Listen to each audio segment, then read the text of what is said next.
More reaction on the Gauteng Premier David Makhura's briefing, which we've all seen a bit earlier on. We are now joined by political analyst, that's Professor Tinyiko Maluleke from the University of Pretoria. Prof, thank you so much for your time. Welcome to All Angles. I just want to get your perspective. I'm sure you have watched the briefing there by Premier David Makhura, and I mean, he himself confessed and admitted that, you know, the damning allegations that they're seeing within their department, they're seeing also just in overall, provincial government, don't necessarily inspire confidence there. It seems it has profoundly, in his words, eroded the confidence with which the collective work of the province has been doing in fighting COVID-19.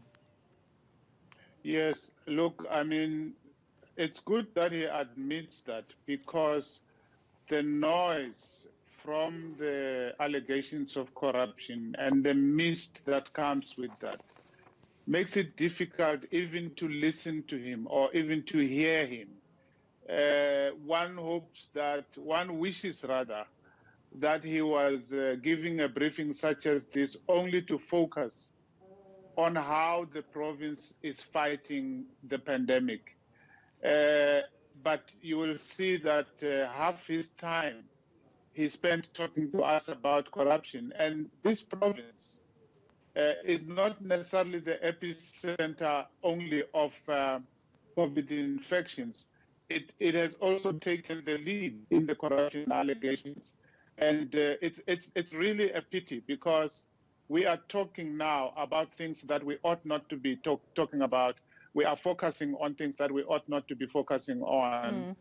But we have to, because these allegations require investigation. And one hopes that we will see big shots being prosecuted, and not only small people in this or that administrative department. The politicians sometimes have the ability to find a way out by finding scapegoats lower down.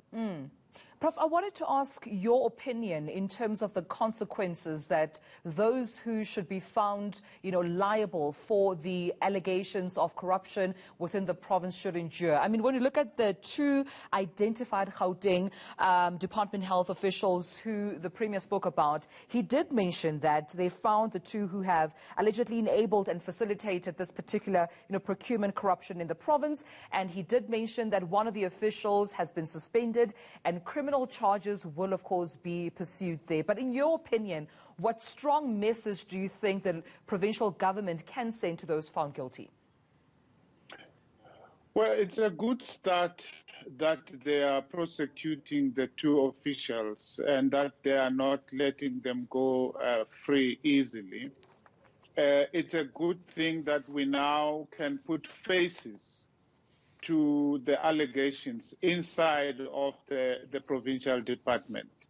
And I think we should commend them for doing this work so far.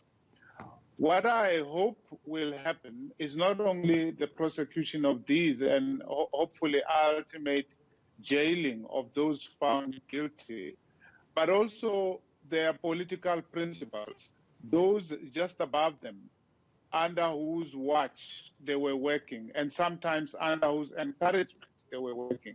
It's not good enough simply to leave this at the door of administrators, because indications are that the political heads are not necessarily clean. There are allegations against some of them. So one hopes we'll go further than just the admin officials, but it's a good place to start. Right. With that being said then, Prof, SG of the ANC, that is Mr. Ace Magashule, came out there saying that, and I quote, "Show me one ANC leader who hasn't done business with the state." What are your comments on his statement? And I'm mentioning this because on one hand, we have in the Gauteng Premier saying that those who are found to be, associated or even found guilty when it comes to the procurement of, PPE tenders fraudulently will be held accountable. But on the other hand, we cannot ignore some of the damning allegations that have been placed by, the likes of the now suspended MEC of Health, that is Bandile Masuku, as well as Kusela Diko, the presidential presidential spokesperson. Of course, this is an ANC-led government, but if the Secretary General says, show me one person who hasn't done business with the state, does that inspire confidence? It doesn't. Not at all. You know, I hope that South Africans will reach a stage where they will not allow such interventions as this one by the SG of the ANC to derail us. Because every time there are serious allegations of corruption inside of the ANC, what happens is that the ANC factions spring up and start to throw dirt at one another and then want to prove that no one is clean, so that we as ordinary citizens are invited to join these factions. Even the media sometimes gets tempted to punt the ideas of one faction over the other. I hope that we will see through this as a people and as a media fraternity, that we don't fall into this trap again. Let the ANC throw dirt around inside of its house. But above all, we want to see justice. It doesn't matter which faction has done more corruption than which. It doesn't matter who.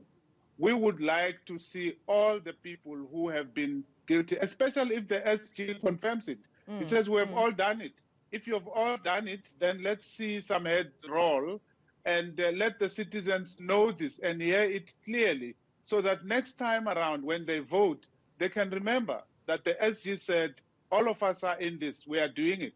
But I don't think we should be distracted by ANC factions. Even this thing about integrity committee, you know, let's wish the integrity committee luck, but we must not think that the integrity committee is a national body of justice like a court of law. It's an internal thing inside the ANC. I think it's shameful that the SG has spoken in the manner that you quote him to have spoken. Prof, that's where we leave it. But thank you so much for joining us, Professor Tinyiko Maluleke.